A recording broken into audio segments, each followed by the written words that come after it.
Hi అండి, welcome back to our channel Preethi Aragadda. మనం వచ్చేసి ఇప్పుడు యాగంటి అండి, యాగంటి క్షేత్రంలో ఉన్నాము. ఇక్కడ చుట్టూ కొండలండి, ఆ కొండల మీద దారి కూడా ఉంటుంది. ఇక్కడ వచ్చేసి పైన వచ్చేసి ఆకాశ దీపం కూడా ఉంటుందండి.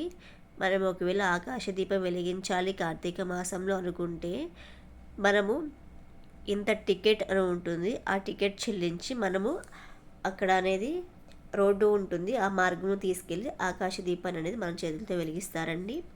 ఇది వచ్చేసి కొలను. ఈ కొలంలో మునిగితే మన పాపాలు అన్నీ పోతాయని ఇక్కడ నమ్మకం అండి. ఈ యాగంట్లో చాలా సినిమా షూటింగ్లు జరిగాయన్నమాట. మనం ఇప్పుడు వచ్చేసేది గుళ్ళోకి వెళ్తున్నాము. స్టెప్స్ అండి ఇవన్నీ. కొంచెం దూరం మెట్లు ఉంటాయి, ఆ మెట్లు ఎక్కి వెళ్తూ ఉండాలి. ఈ యాగంటిలో వచ్చేసి 3 కొండలు ఉంటాయండి. యాగంటి, ఉమామహేశ్వరి, వెంకటేశ్వరి కొండలు అని 3 ఉంటాయండి. యాగంటిలో వచ్చేసి శివుడిని లింగ రూపంలో కాకుండా అర్ధనారీశ్వరుని రూపంలో ఉంటుందండి. ఇక్కడ వచ్చేసి పార్వతీ పరమేశ్వరులు ఇద్దరు ఉంటారండి. ఇక్కడ మనం చూసిన కొండ అయితే వెంకటేశ్వర స్వామి కొండ అనమాట. దీని గురించి నేను మళ్ళీ చెప్పుకుందాము. ఇక్కడ వచ్చేసి మనకి యాగంటిలో వచ్చేసి పార్వతీ పరమేశ్వరు ఇద్దరు మనకి కనిపిస్తారనమాట. ఇలా ఏ ఏ గుడిలో మనం ఏ గుడిలో చూసి ఉండమండి, ఇక్కడ మటుకు ఇద్దరు ఉంటారు. ఇక్కడ వచ్చేసి యాగంటి బసవన్న. యాగంటి బసవన్న తెలియని వాళ్ళంటూ ఉండరండి. ఎందుకంటే యాగంటి బసవన్న కలియుగం అంతరించే ముందు లేచి రంకెలు వేస్తాడంటండి. రంకెలు వేసినప్పుడు ఆ రంకె ఎంత దూరం అయితే వినిపిస్తుందో అంత దూరం అయితే అంతరించిపోతుందని ఇక్కడ నమ్మకం. ఈ బసవన్న అయితే పెరుగుతూ ఉంటాడండి. ఈవెన్ మేము వెళ్ళినప్పుడు నేను చిన్న వయసులో వెళ్ళాను, మళ్ళీ ఇప్పుడు వెళ్ళాను, చాలా పెద్ద అయిందనమాట.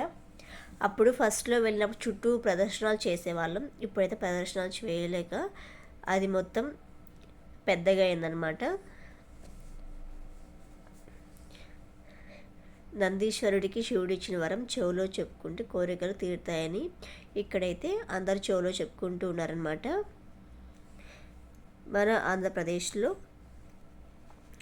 యాగంటి బసవన్న అంటే తెలియని వాళ్ళు ఉండరు.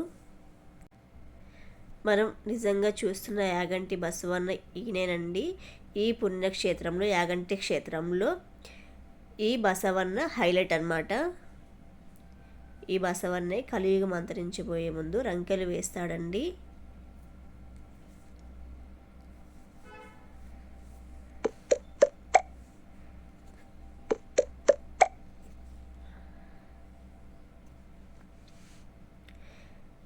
బసవన్న అంతకి అంత పెరిగి రంకెలు వేస్తాడని ఇక్కడ నమ్మకము.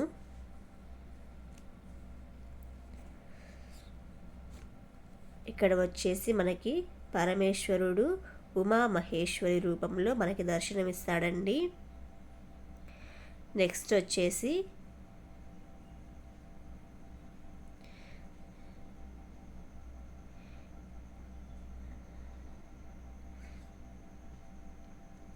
ఇది ఒక కొలనండి.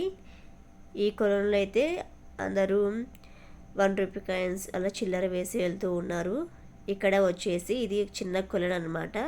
ఇక్కడ వచ్చేసి నంది నోట్లోంచి నీళ్ళు వస్తాయండి.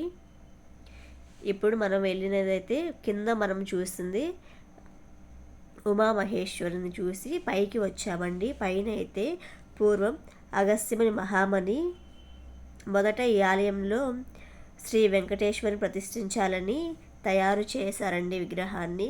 కానీ ఆ విగ్రహంలో చిన్న లోపం ఉండటం వల్ల ఆ విగ్రహాన్ని అక్కడ ప్రతిష్ఠించలేక ఇటు సైడు ఉన్న ఈ కొండ మీద ప్రతిష్ఠించారండి. కింద ఉన్నది ఉమామహేశ్వరి టెంపుల్, ఈ కొండ అనేది వెంకటేశ్వర స్వామి టెంపుల్ అండి. ఇంకా వచ్చేసి మనకి ఇక్కడ చూసిన ప్రదేశాలు ఉన్నాయండి. నెక్స్ట్ వచ్చేసి శంకర గృహ లేక రోకల గృహ అనేది కూడా ఉందండి ఇక్కడ.